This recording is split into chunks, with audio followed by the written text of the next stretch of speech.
Yang Berhormat Tony Pua, Member of Parliament for Petaling Jaya Utara and Political Secretary to Yang Berhormat Lim Guan Eng, Minister of Finance, Malaysia. Your Excellencies, esteemed panelists and speakers of KMF 2019, Datuk Shahril Ridzuan, Managing Director, Khazanah National Berhad, distinguished guests, members of the media, ladies and gentlemen. KMF 2019 is almost coming to an end, and we hope that the sessions presented in this two-day conference was thought-provoking, beneficial, and energizing.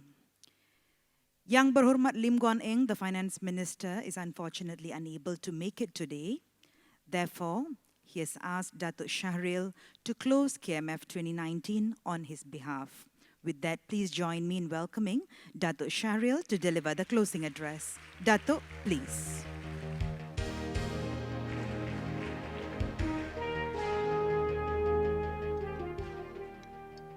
Thank you very much.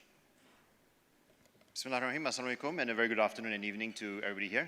On the first hand, I'd have to convey the apologies of the Minister, Lim Guan Eng, our Minister of Finance, who's unfortunately been held up as they prepare the budget for this Friday. As you can imagine, it's a long and laborious process, and unfortunately, there's some last-minute things that he mentioned to me that he has to handle to get the budget out of the way. But he has asked me to basically to convey his thanks to everybody who has attended. I think the KMF basically has been and is always a major milestone in terms of the corporate calendar for Malaysia. It sets the scene in terms of both policy making and policy thinking as well for a lot of our participants.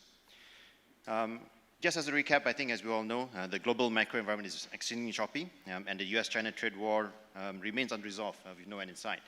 And this is a backdrop basically which Malaysia and other countries finds itself in, with the additional tariffs and everything else, and the depreciation of the renminbi as well against the dollar. And while this trade war is a structural conflict, there's already some evidence that the supply chains basically are going to be affected. And this gives basically the ability for Malaysia to compete for business and for investments as we think of how we position ourselves in this conflict between the two countries. Interestingly, I think, the IMF, as we've seen from the data from some of our previous speakers as well, has already indicated that global GDP is going to be on a decline, and growth rates basically are already facing a big headwind. And it's against that challenging environment basically that the Malaysian economy has been growing resiliently so far, and basically we hope that with the coming budget to be announced on Friday, right, there'll be more direction in terms of being able to keep pushing the Malaysian economy forward in terms of what we do.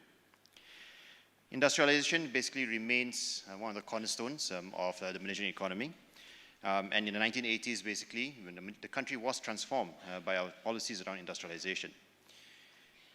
The government focused really on the support of local development in heavy industry, and in particular, the annual public sector investment in commerce industry rose tremendously from 0.3 billion in the later part of the 70s to more than 1.5 billion by the mid-80s.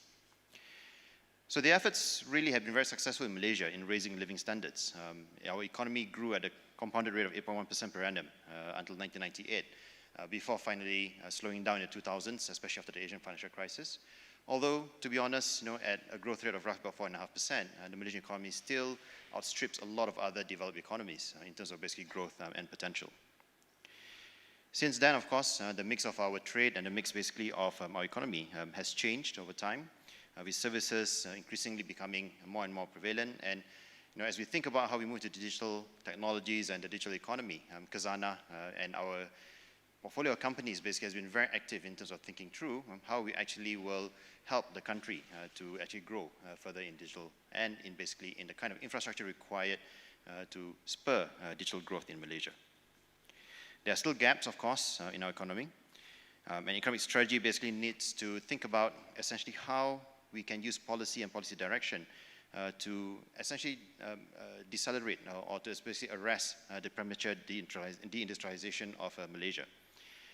And here, I think, as we've seen from the discussions at the panels, this concept of the tension, right, between equality or basically between fairness and efficiency basically will play its part in terms of how policy setting will help to shape the country going forward. How do we move away from basically just being a producer of low-cost, labor-intensive goods towards basically being a more high-value sector economy will play a major part in the modernization of the Malaysian economy.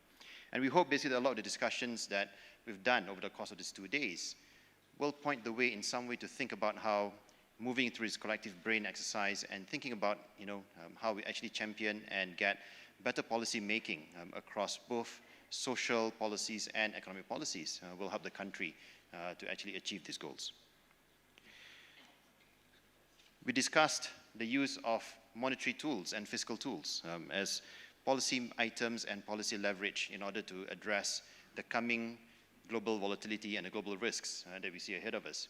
And I think we had a really great session at that panel, thinking through basically the fact that the use of fiscal tools should no longer be something to be avoided, but actually something to be thought of as yet another tool set in the arsenal of things that basically a government can use in order to keep spurring growth and to actually counteract the effects of weakening aggregate demand.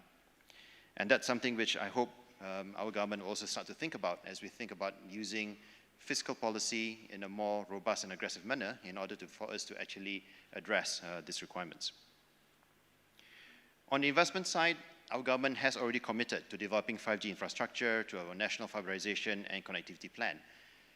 And one of the things which I think became very apparent in the panel sessions over the 2 days was the fact that inclusivity, the ability to bring more people together, like-minded, to create basically this combined brain and our collective knowledge around how we actually share and innovate will benefit tremendously, I think, from these massive investments in both 5G as well as in infrastructure and in the internet.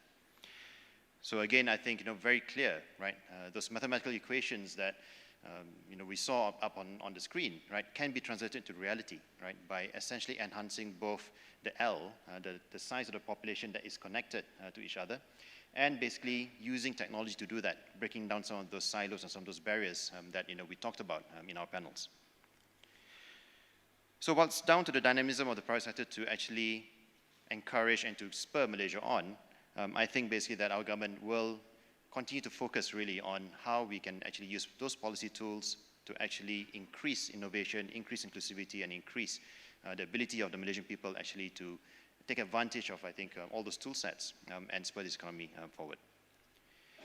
With that, I really would like to thank all our panelists for their valuable time and sharing their knowledge with us. It's been a fantastic 2 days. I really hope that everybody who's participated over these 2 days has enjoyed listening to our great collection of speakers. We really believe that what we're doing today and yesterday is really part of that journey of a nation, right? Thinking through how we increase those coefficients of sharing knowledge, sharing basically experiences, bringing people together from diverse experiences. And I think at the start of this conference, you probably would not have guessed that social anthropology, economics, science can all come together really to think about a synthesis really of ideas that can help basically all of us to think through how we can help our organizations and our countries to actually progress further with innovation. So with that, ladies and gentlemen, thank you so much for your time. We look forward to seeing you here again next year as we move to KMF16. And I really would like to welcome you again next year to our next edition of KMF. Thank you very much. Thank you, Datuk Shahril.